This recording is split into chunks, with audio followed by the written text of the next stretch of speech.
So I welcome back everyone in the last session of the day two of the Gyan workshop. Today's resource person is Professor Rajni Singh.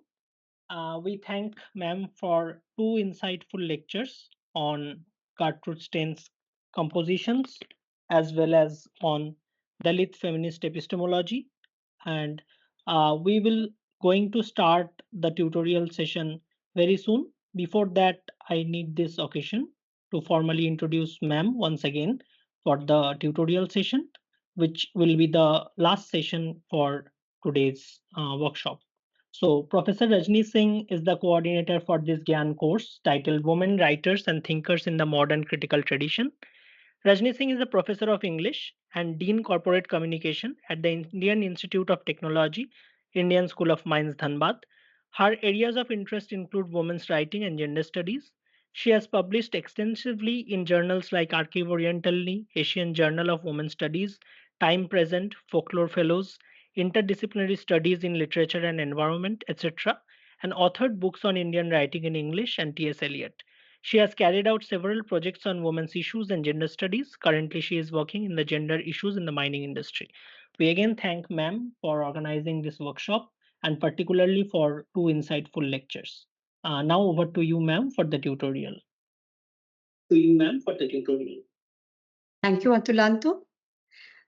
So that was a very interesting thing that you brought in about me. That these days I have expanded my scope of research. Mm, like taking recourse to women in mining, and that's a very interesting area. So how do you look at women in STEM, and gender mainstreaming in STEM is equally essential. So how do you look at, and particularly when you see yourself as a researcher who's deeply involved in women's writings and the critical theories, how do you look at the real lives, and how these theories can be better understood, um, from the field. So from the field becomes essential. So this from the field project is something that I would encourage you all to look into and to work from. So this session, in the tutorial, I have got I've brought in two texts for you. One is, can you see 1 second? I don't know if it's here. So I want someone from the group to just quickly turn on your microphone and do the reading of Gertrude Stein. I've shared the text with you. I think that you have received the text, or I need to share it here on the screen. I can do that. I want someone, because why this We have is so received the text, essential. ma'am. Yeah. Okay, Uh, great. I Great. request the participants to receive raise your hand so that we can unmute you.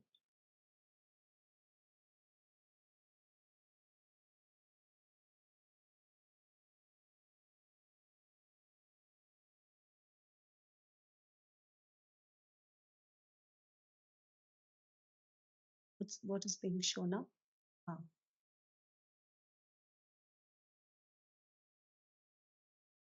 I want someone to step in, please.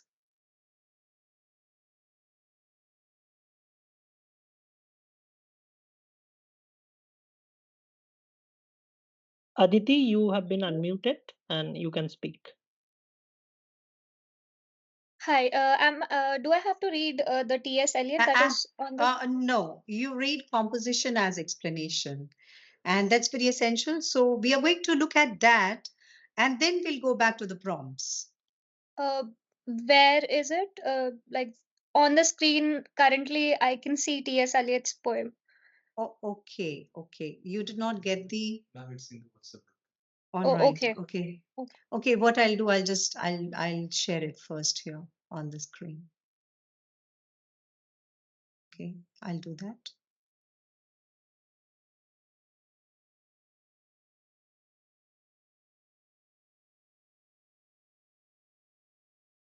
I need to stop sharing this. And then I need to share this one. Windows. Do you see it on your screen? Yes, yes. Thank you, ma'am. Okay, fantastic. Composition as explanation, Gertrude Stein, first delivered by the author as a lecture at Cambridge and Oxford. This essay was first published by Hogarth Press in London in 1926 and revived in the volume called What Are Masterpieces. There is singularly nothing that makes a difference in beginning and in the middle and in ending, except that each generation has something different at which they are still all looking. By this, I mean so simply that anybody knows in that composition is the difference which makes each and all of them different from other generations. And this is what makes everything different, otherwise, they are all alike. And everybody knows it because everybody says it. It is very likely that nearly everyone has been very nearly certain that something that is interesting them. Can they and do they? It is very interesting that nothing inside in them, that is when you consider the very long history of how everyone ever acted or has felt. It is very interesting that nothing inside in them, in all of them, makes it connectedly different. By this I mean this: the only thing that is different from one time to another is what is seen, and what is seen depends upon how everybody is doing everything. This makes the thing we are looking at very different, and this makes what those who describe it make of it. It makes a composition. It confuses, it shows, it is, it looks, it likes it as it is. And this makes what is seen as it is seen. Nothing changes from generation to generation except the things seen, and that makes a composition. Lord Grey remarks that when the generals before the war talked about the war, they talked about it as a 19th century war, although to be fought with 20th century weapons. That is because war is a thing that decides how it is to be when it is to be done. It is prepared, and to that degree, it is like all academies, it is not a thing made by being made, it is a thing prepared. Writing and painting and all that is like that for those who occupy themselves with it and don't make it as it is made. Now, the few who make it as it is made, and it is to be remarked that most decided of them usually are prepared, just as the world around them is preparing, do it in this way and so. If you do not mind, I will tell you how it happens. Naturally, one does not know how it happened until it is well over beginning happening. To come back to the part that the only thing that is different is what is seen when it seems to be being seen, in other words, composition and time sense. No one is ahead of his time. It is only that the particular variety of creating his time is the one that his contemporaries, who are also creating their own time, refuse to accept. And they refuse to accept it for the very simple reason that is that they do not have to accept it for any reason. They themselves, that is, everybody in their entering the modern composition, and they do enter it. If they do not enter it, they are not, so to speak, in it, they are out of it. And so they do enter it, but in it, as you may say, the non competitive efforts, where if you are, where if you are not in it, nothing is lost except nothing at all except what is not had. There are naturally all the refusals, and the things refused are only important if unexpectedly somebody happens to need them. In the case of the arts, it is very definite. Those who are creating the modern composition authentically are naturally only the of importance when they are dead, because by that time the modern composition, having become past, is classified and the description of it is classical. That is the reason why the creator of the new composition in the arts is an outlaw until he is a classic. There is hardly a moment in between, and it is really too bad very much too bad naturally for the creator, but also very much too bad for the enjoyer. And they all really would enjoy the created so much better just after it has been made than when it is already a classic. But it is perfectly simple that there is no reason why the contemporaries should see, because it would not make any difference as they lead their lives in the new composition anyway. And as everyone is naturally indolent, why naturally they don't see. For this reason, as in quoting Lord Grey, it is quite certain that notions not actively threatened are at least several generations behind themselves. Militarily, so aesthetically, they are more than several generations behind themselves, and it is very much too bad. It is so very much more exciting and satisfactory for everybody if one can have contemporaries, if all one's contemporaries could be one's contemporaries. There is almost not an interval. For a very long time, everybody refuses, and then, almost without a pause, everybody almost accepts. In the history of the refused in the arts and literature, the rapidity of the change is always startling. Now, the only difficulty with the volte face concerning the arts is this: when the acceptance comes, by that acceptance, the thing created becomes a classic. It is a natural phenomena, a rather extraordinary natural phenomena, that a thing accepted becomes a classic. And what is the characteristic quality of a classic? The characteristic quality of a classic is that it is beautiful. Now, of course, it is perfectly true that more or less the first rate of work is beautiful. But the trouble is that when the first rate of art becomes a classic because it is accepted, the only thing that is important from then on to the majority of the acceptors, the enormous majority, the most intelligent majority of the acceptors, is that it is so wonderfully beautiful. Of course, it is wonderfully beautiful, but only when it is still a thing, irritating, annoying, stimulating, then all the quality of beauty is denied to it. Of course, it is beautiful, but first all beauty in it is denied, and then all the beauty of it is accepted. If everyone were not so indolent, they would realize that beauty is beauty, even when it is irritating and stimulating, not only when it is accepted and classic. Of course, it is extremely difficult, nothing more or so than to remember back to its not being beautiful once it has become beautiful. This makes it so much more difficult to realize its beauty when the work is being refused, and prevents everyone from realizing that they were convinced that was denied once the work is accepted. Automatically, with the acceptance of the time sense comes the recognition of the beauty, and once the beauty is accepted, the beauty never fails anyone.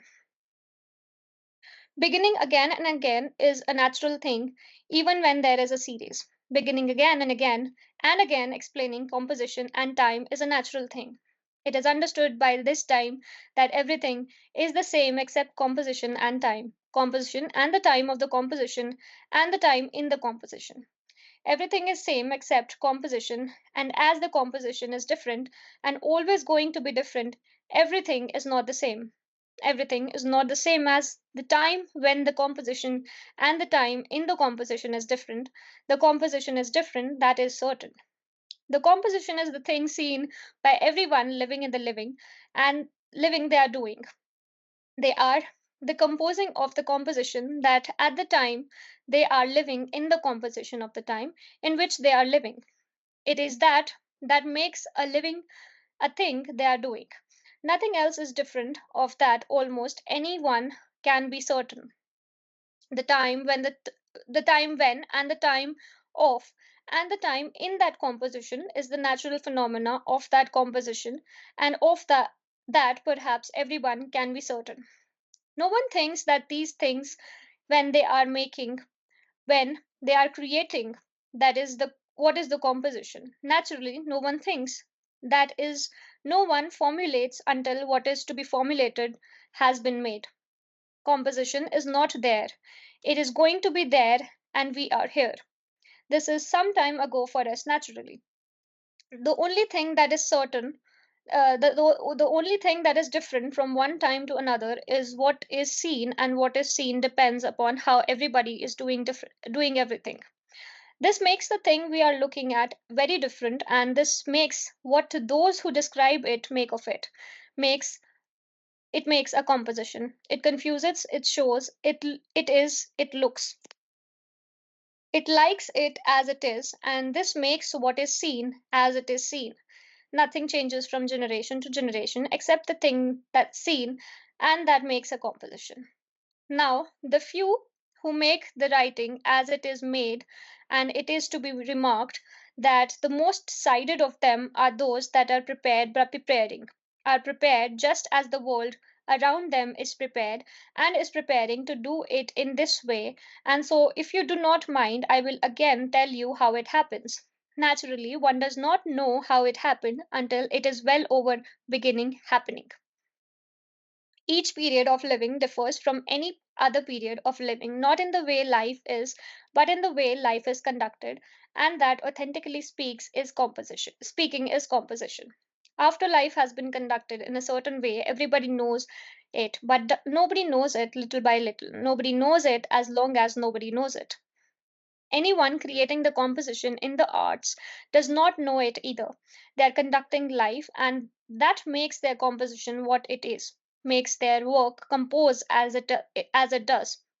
Their influence and their influence are the same as that all of their contemporaries, only it must always be remembered that the analogy is not obvious until, as I say, the composition of a time has become so pronounced that it is past, and the artistic composition of it is a classic. And now to begin, as if to begin, composition is not there, it is going to be there, and we are here. This is some time ago for us naturally. There is something to be added afterwards. Just how much my work is known to you I do not know. I feel that perhaps that I would be just as well to tell the whole of it.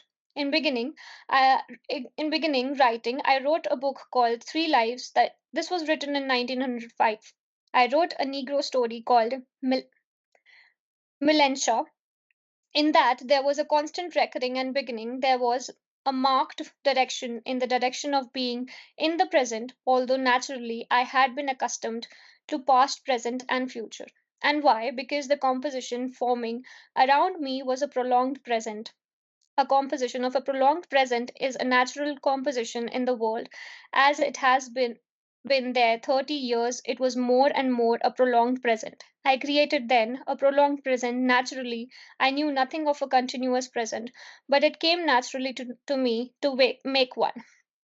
It was simple, it was clear to me, and nobody knew why it was done like that. I did not myself, although naturally to me it was very natural. After that, I did a book called The Making of Americans. It is a long book, about 1,000 pages. Here again, it was all so natural to me, and more complicatedly, a continuous present. A continuous present is a continuous present. I made almost 1,000 pages of a continuous present. Continuous present is one thing, and beginning again and again is another thing. These are both things, and then there is using everything. This brings us again to composition. The using everything. The using everything brings us to composition, and to this composition. A continuous present and using everything and beginning again.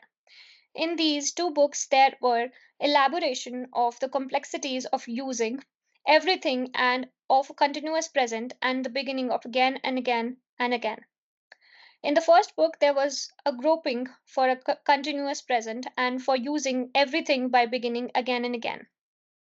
There was a groping for using everything, and there was a groping for a continuous present, and there was an inevitable beginning of beginning again and again and again. Having naturally done this, I naturally was a little troubled with it when I read it. I became then like the others who read it. One does, accepting that when I reread it myself, I lost myself in it again. Then I said to myself, this time it will be different, and I began. I did not begin again, I just began. In this beginning, naturally, since I at once went on and on, very soon there were pages and pages and pages more and more elaborated, creating a more and more continuous present, including more and more using of everything and continuing more and more, beginning and beginning and beginning. I went on and on to 1,000 pages of it.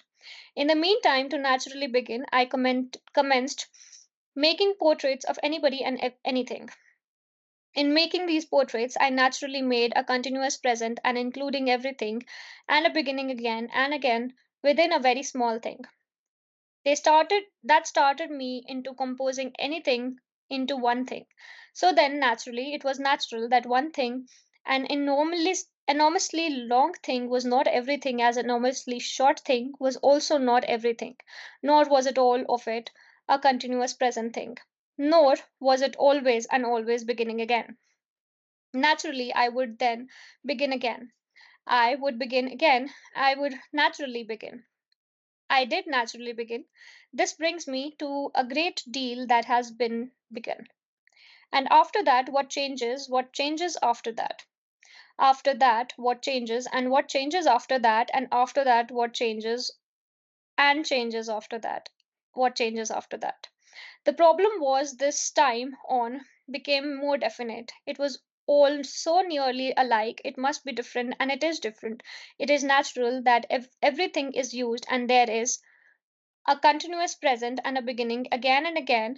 If it is also alike, it must be simply different, and everything simply different was a natural way of creating it then.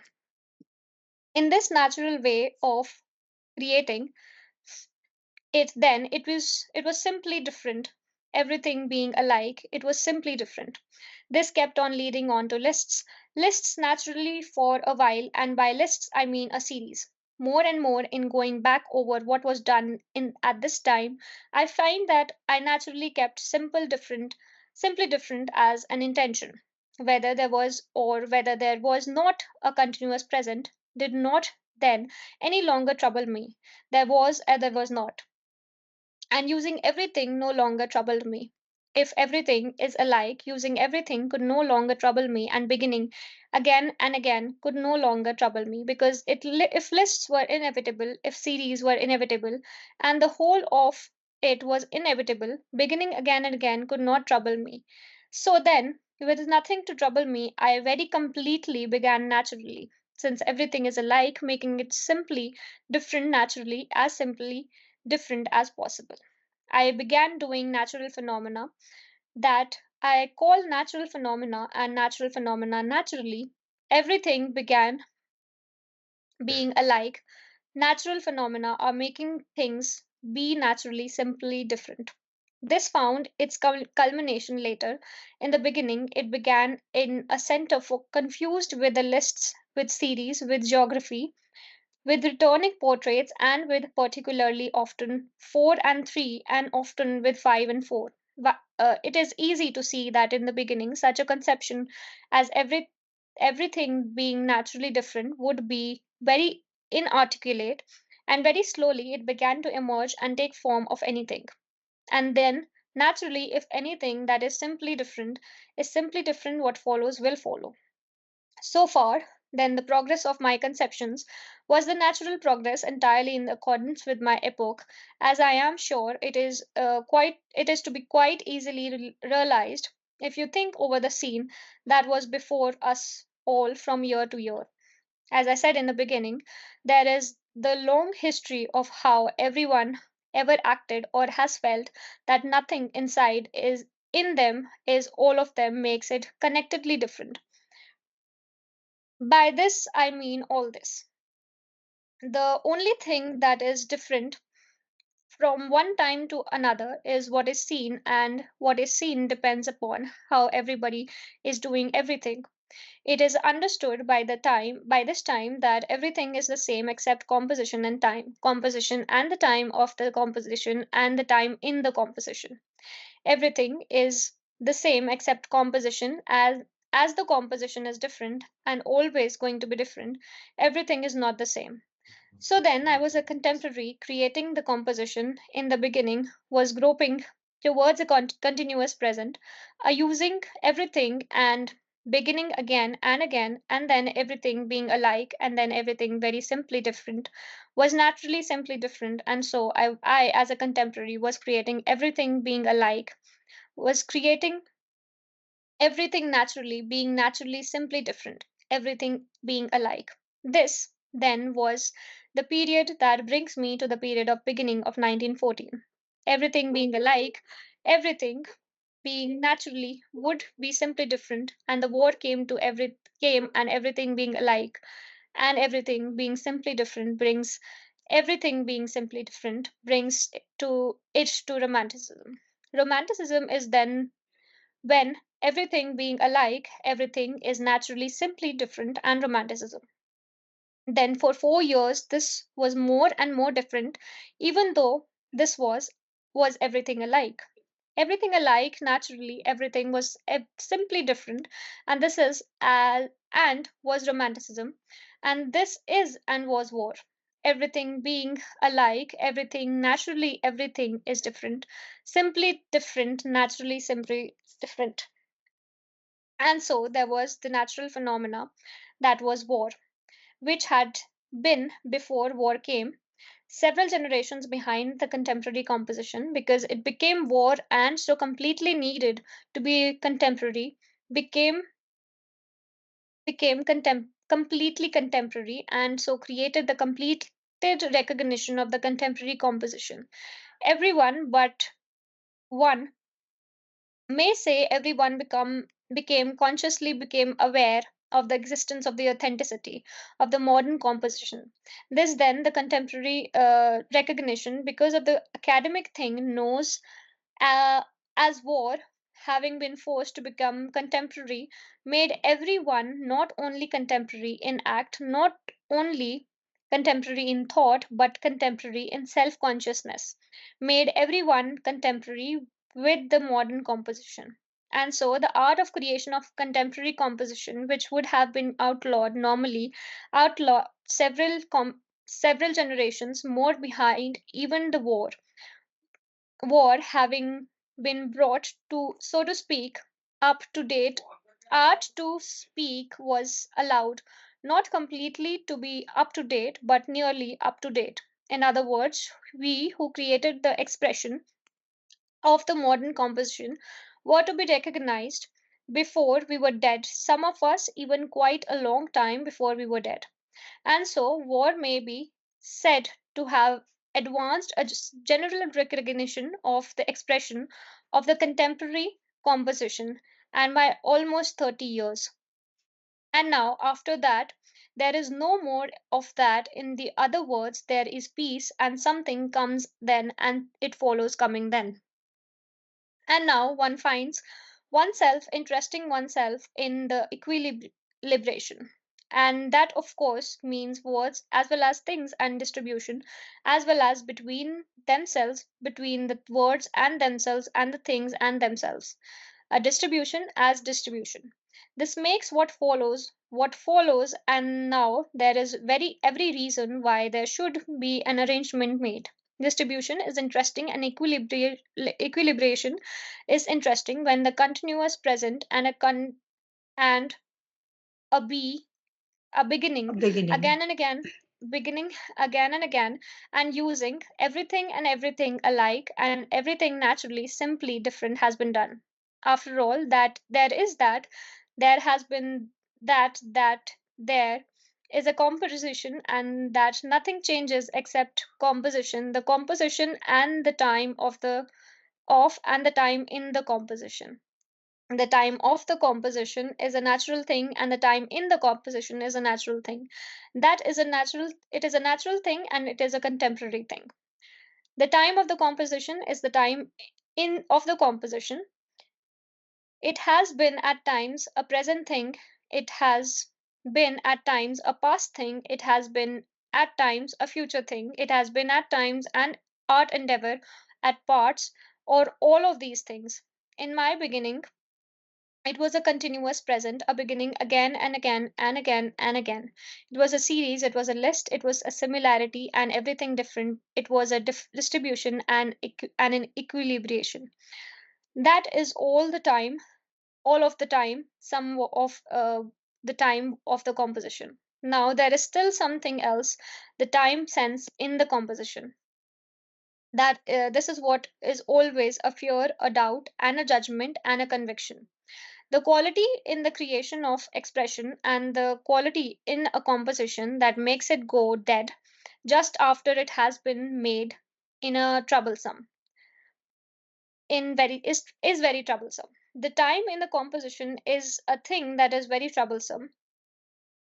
If the time in the composition is very troublesome, it is because that there must, even if there is no time at all in the composition, there must be time in the composition which is in its quality of distribution and equilibration.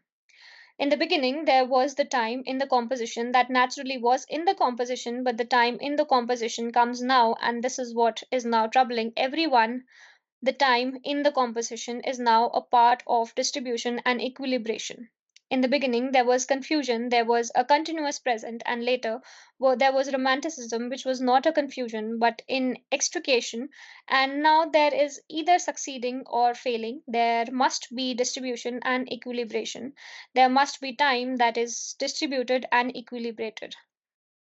This is the thing that is present, the most troubling. And if there is the time that is at present the most troublesome, the time sense that is present, that is at present the most troubling, is that the thing that makes the present the most troubling. There is at present there is distribution. By this I mean expression and time. And in this way, at present, composition is time. That is the reason that at present the time sense is troubling. That is the reason why at present the time sense is the composition that is making what there is in composition. And afterwards, now that is all. So thank you so much for reading this so beautifully. And now I would request the participants to take your 10 minutes, because it's really, I mean, a kind of, a boomerang, so intense, so rotative in nature, so spiral in movement, that you now settle down. I see the words dancing. So how do you look at the text? I see the word dancing, and then I see a lot of overlap, a sweeping, a sweeping, and a kind of, some of the words and the phrases, they echo and talk about and bring into question, also bring into question whether the word already existed. Okay, because this I was at certain moments, so the change has to be there, something, so that's, I mean, I was able to like recollect certain, like words and phrases so common and so surfacing in Eliot as well, from the chorus. So there were certain sections from the chorus which turned out to be like resonating. So I see the dance of words here.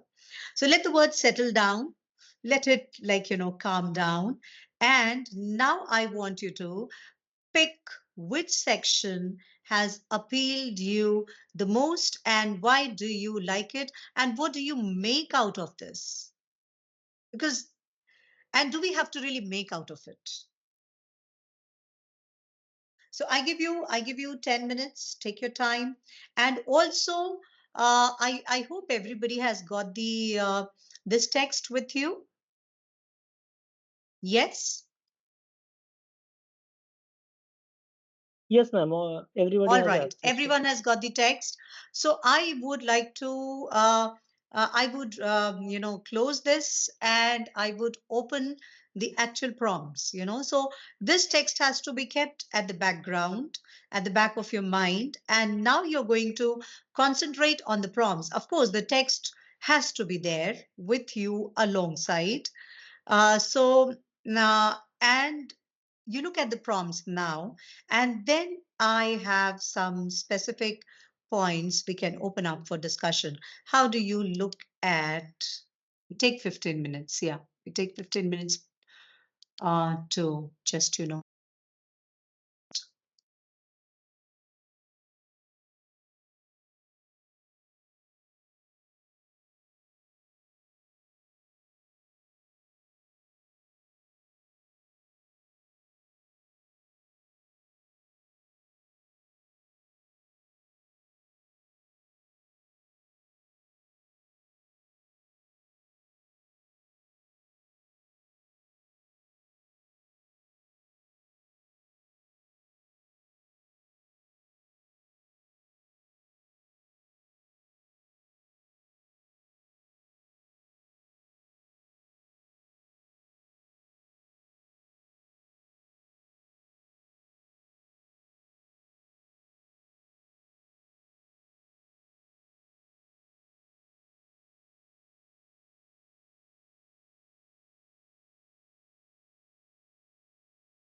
Yeah.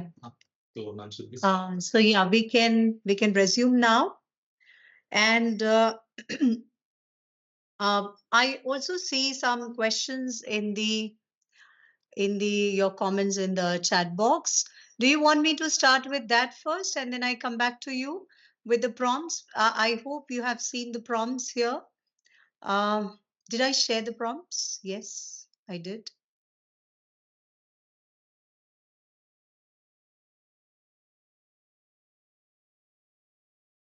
Okay. Yes, Atulanto, tell me, how should I start with? Ma'am, your camera is off, I guess. You can directly start from the chat box because there are multiple questions in the chat box already, and All we can right. go So to the we'll prompt. Yeah. take those. Okay. So I see Priyanshu Shivhare, and he writes exactly, ma'am, how Stein uses how to write as a meta literary exploration of the act of writing itself. So if you look at, now that you read the essay composition as explanation, Priyanshu, I would like you to step in and let's talk about it a bit, because yes, she is actually focusing on the self referentiality, and her text is highly experimental as we see it. She focuses on language as material, and she treats the words as objects, focuses on its rhythms, repetition, sounds, and rather than focusing on the conventional meaning of words. Yes, Priyanshu.